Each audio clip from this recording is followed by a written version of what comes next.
Hello. Welcome to a reading from the Bible, 1 Samuel chapter 20. Then David fled from Naioth at Ramah and went to Jonathan and asked, "What have I done? What is my crime? How have I wronged your father that he is trying to kill me?" "Never," Jonathan replied. "You are not going to die. Look, my father doesn't do anything, great or small, without letting me know. Why would he hide this from me? It isn't so." But David took an oath and said, "Your father knows very well that I have found favor in your eyes." And he has said to himself, "Jonathan must not know this, or he will be grieved. Yet, as surely as the Lord lives, and as you live, there is only a step between me and death." Jonathan said to David, "Whatever you want me to do, I'll do for you." So David said, "Look, tomorrow is the new moon feast, and I am supposed to dine with the king. But let me go and hide in the field until the evening of the day after tomorrow. If your father misses me at all, tell him, 'David earnestly asked my permission to hurry to Bethlehem, his hometown, because an annual sacrifice is being made there for his whole clan.' If he says, 'Very well,' then your servant is safe. But if he loses his temper, you can be sure that he is determined to harm me. As for you, show kindness to your servant, for you have brought him into a covenant with you before the Lord. If I am guilty, then kill me yourself. Why hand me over to your father?" "Never," Jonathan said. "If I had the least inkling that my father was determined to harm you, wouldn't I tell you?" David asked, "Who will tell me if your father answers you harshly?" "Come," Jonathan said, "let's go out into the field." So they went there together.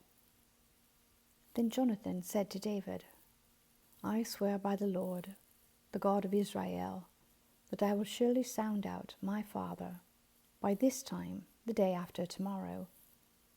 If he is favorably disposed toward you, will I not send you word and let you know? But if my father intends to harm you, may the Lord deal with Jonathan, be it ever so severely, if I do not let you know and send you away in peace. May the Lord be with you as he has been with my father. But show me unfailing kindness, like the Lord's kindness, as long as I live, so that I may not be killed. And do not ever cut off your kindness from my family, not even when the Lord has cut off every one of David's enemies from the face of the earth." So Jonathan made a covenant with the house of David, saying, "May the Lord call David's enemies to account."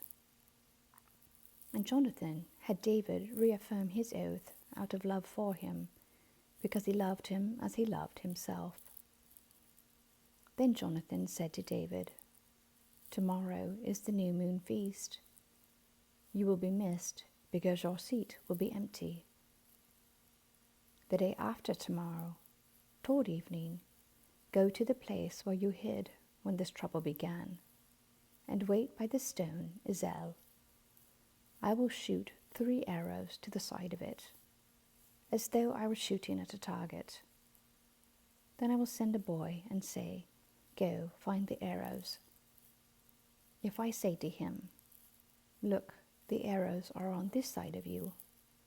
Bring them here,' then come, because as surely as the Lord lives, you are safe. There is no danger.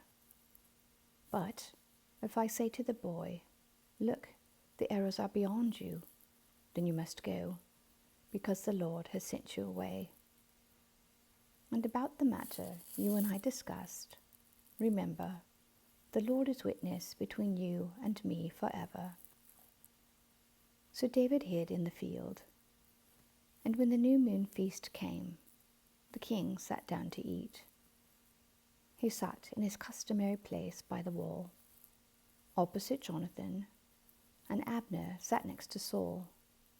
But David's place was empty. Saul said nothing that day, for he thought, something must have happened to David to make him ceremonially unclean. Surely he is unclean. But the next day, the second day of the month, David's place was empty again. Then Saul said to his son Jonathan, "Why hasn't the son of Jesse come to the meal, either yesterday or today?" Jonathan answered, "David earnestly asked me for permission to go to Bethlehem.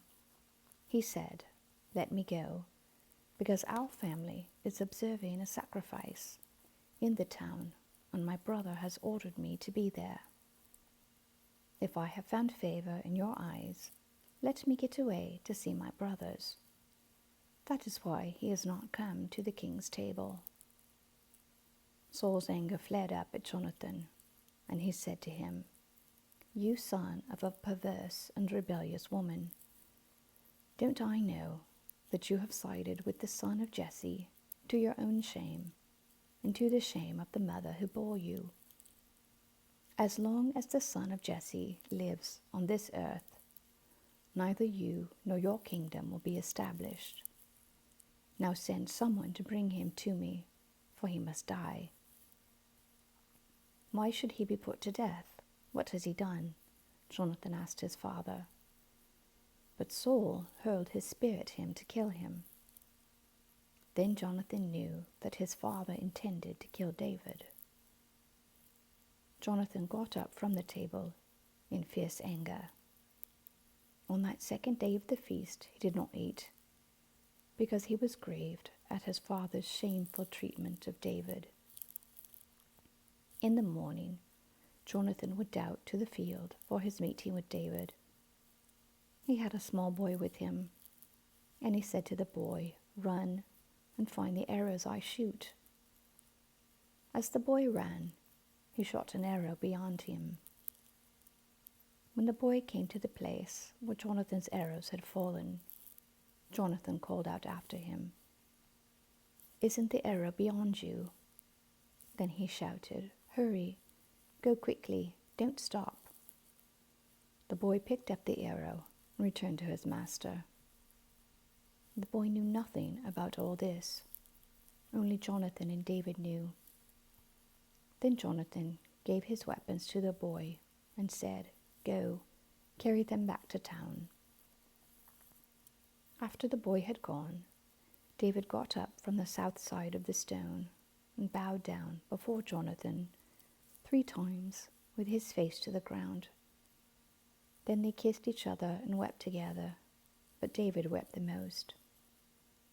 Jonathan said to David, "Go in peace, for we have sworn friendship with each other in the name of the Lord, saying, 'The Lord is witness between you and me, and between your descendants and my descendants forever.'"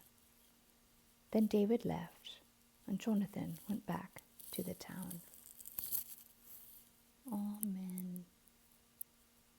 Thank you for listening.